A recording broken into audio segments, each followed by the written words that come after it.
Hello,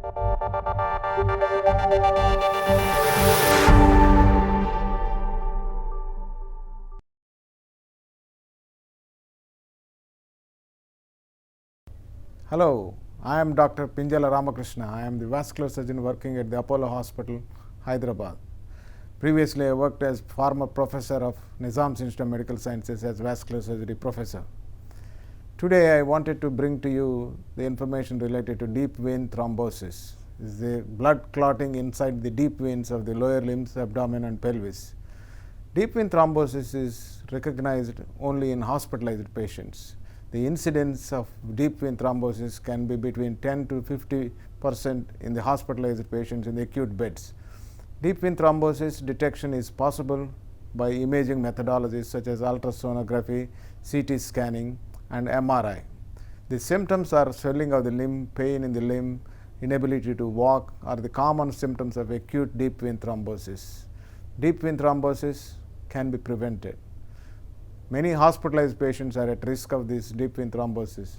So awareness is very important and prevention forms the mainstay in the management of deep vein thrombosis.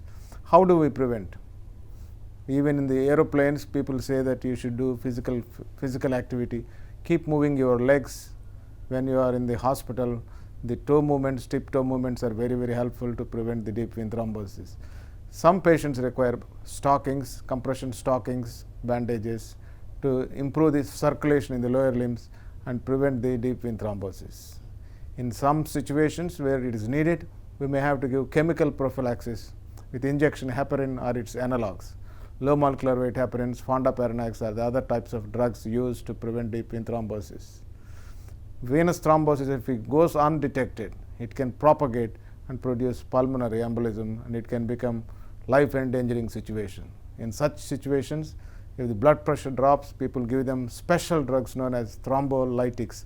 These lytic drugs dissolve the blood clot and the patient becomes once again normal. If it is not attended in the right time, the pulmonary thromboembolism can result in death or late complications such as pulmonary arterial hypertension. Now, how we can make this simple is what is the current management of these patients. On one side, there are catheter-directed thrombolysis where hospital intense treatments are going on.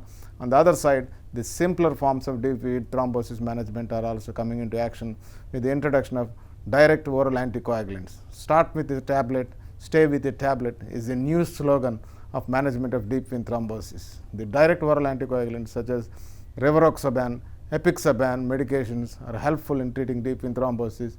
If the mild and moderate deep vein thrombosis is there, even outpatient treatments are feasible and possible in our society.